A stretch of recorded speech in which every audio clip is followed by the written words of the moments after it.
Hello friends, in this one let's take a look at sketching some very simple planes in three-dimensional space. Imagine we begin with z is equal, for example, to 3. Now we're in the context of the following, R3, that is three-dimensional space, not two-dimensional space.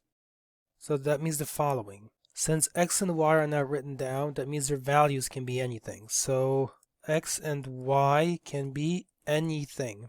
Let's make a picture of this. We're going to begin by making a small coordinate system. So say a piece is going to go this way. This will be our x-axis. This will be our z-axis going straight up. And this here will be our y-axis going out that way. Let's just label these. So this is x, this is y, and then this here is z. Now go back over here. Since z is 3, and x and y can be anything. In three-dimensional space, what it tells you is that you have a plane that essentially looks like this. It's a plane, looks like this. And here, the z-coordinate of any point belonging to the plane is 3. The x and y can be anything. So let's write down some points. Imagine I just pick out a random point on the plane. What I know is the following. I can estimate x. X looks as though it's about maybe 1. Y maybe is 3. And then z is also equal to 3. Pick out another point. Any point. It doesn't matter. Say this point right here, okay? Again, z has to be 3, but x and y can be anything. So I could, for example, say, just by looking at the picture, that x looks as though it might be, say, for example, 2. Maybe y is 0, and then z is equal to 3. The only thing that is the same between the 2 point labels is that the z-coordinate has the value 3, whereas everything else is a bit different because x and y can be anything. Let's look at this other example here. So imagine that I said that now y, for example, is equal to, say, 4. What does that mean? Well, because we are in three-dimensional space, in R3 that is, and we are told that y is equal to 4, it also means that the following is true. X and z can be anything. We don't have any values assigned to them, so they can be anything. So when you graph this, it's going to be a plane that goes through y equals 4, but x and z can be anything. So you're going to make a plane that, roughly speaking, looks like this. Look, like this. It's going to be like this. It's going to go through y equals, there you go, like that. And then here, this point right there, this is y equals 3. As an example, this would be the point 0 for x, 3 for y, and then 0 for z. To some other point on this plane, it doesn't matter, some other point, this point right here, okay? Imagine it's directly above the y-axis, so that would be then the following. You would have an x still of 0, a y still of 3, but maybe now z is equal to 2. What's the same between the 2 points? The y-coordinate is 3. The x and the z values can vary. To some other point, somewhere, like this point right there. So that point, if I were to label it, just eyeballing it, maybe it's, for example, it looks as though it's going kind of along the x-axis. So maybe it's, say, 2 along the x-axis. Its y-coordinate is still 3. So like this. And the z-coordinate looks as though it's just about maybe 1. So that's the thing that is the same for all 3 points, the y-coordinate.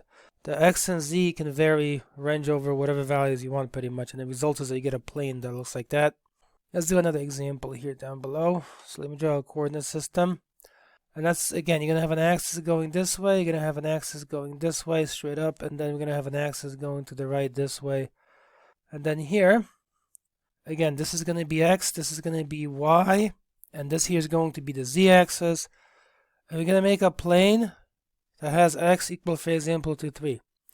Because we are in three-dimensional space, so R3 that is, that tells us that we should also observe that this time y and z can be anything. When they're not given, they range over whatever values you want pretty much.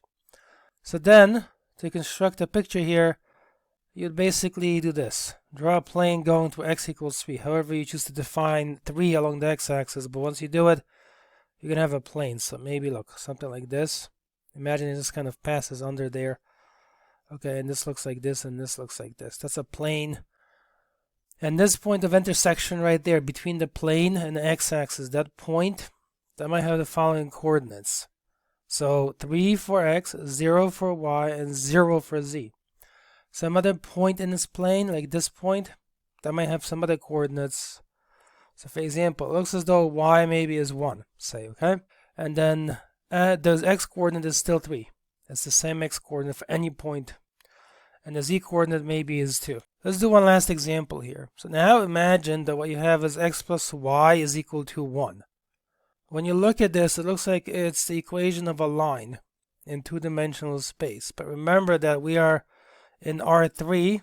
Z is not present in x plus y equals 1. So z can be anything. It has no restrictions. So how do we now represent this in a picture? Well, what we can do is this. Again, make a coordinate system. Okay, make an x-axis, z-axis going straight up. Let me fix that up. And then also make a y-axis going to the right. And x plus y equals 1. Well, if this is your x and this is your y right here, and this is your z down here, okay? Then to make a picture of x plus y equals 1 in the xy plane, the base, so to speak, you'd proceed as follows. You would say, well, it's x plus y equals 1. So when x has the value 0, then y has the value 1. And maybe you put a little mark over here at 1, okay? Like imagine this is y equals 1 right there. Then imagine when y has the value 0, then that leaves only x. So x also has the value 1. So then you imagine like a little mark that represents 1 unit along the x-axis. And then what you do from there is you connect these with a straight line this way, look. See this? So this is your line now in the xy plane. But you can't stop here because we are actually in three-dimensional space, and because z is not present, it's implied that its value can be anything. So a more accurate representation now would be to basically extend this plane this way, and then also this way. Okay, kind of do it this way, you see? That would be the plane. That's just a part of it, so it also, for example, continue on the other side here, say going down this way, see? That would be the other part where z is negative. It kind of looks like this then. Please give a like, please subscribe. Thank you so much for watching. I will see you with another video.